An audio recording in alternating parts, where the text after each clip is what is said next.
Hi, this is Carlin Phillips from Phillips and Garcia.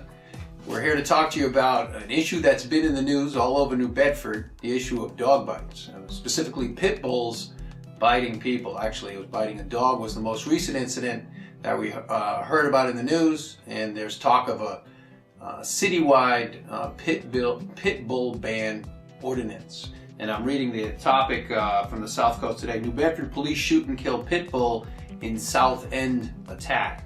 Now, I'm doing this video because a lot of people don't understand at all what the dog bite law is in Massachusetts. And we get a lot of questions from people about, hey, my dog's not on a leash and it bit somebody. Hey, my dog has never bit anybody. So we're here to clarify a few of the most common questions that we see. In one instance, which you'll find hard to believe, is that your dog is responsible you are responsible for basically everything your dog does. I've kind of Johnny Cochran the whole thing for you. Remember Johnny Cochran? Johnny Cochran's the guy from the OJ trial. If it doesn't fit, you must acquit. Well, I put the dog bite law into my own little Johnny Cochranisms, which are mine though. If the dog got away, the owner must pay. If the dog bites, the owner cannot put up a fight. Basically, you own what your dog did. If your dog bites somebody, you own it.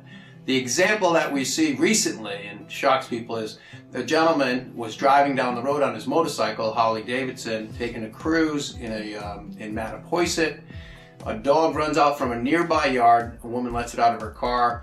It runs in front of his motorcycle, knocks him down. He goes sprawling across the roadway, gets injured badly.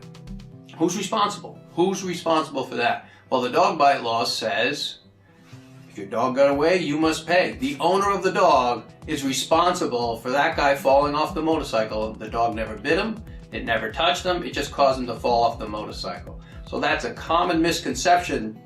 People think the dog bite law only applies to dog bites. It applies to all situations like the motorcycle situation we just talked about. It also applies when when your dog jumps on someone. If they're coming up the front stairs and they jump on someone, an elderly person, they fall down, bang their head, get a concussion, traumatic brain injury, you're responsible because your dog did it. So remember, all you people who own dogs, you're responsible for your dog at all times in all situations. If they're in a fenced-in backyard, that could be a little different.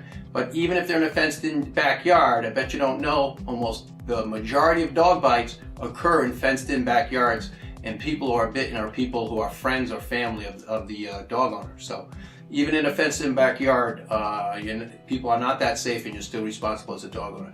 Find more information about dog bites and this issue on our website, www.phillipsgarcia.com. Thank you for listening.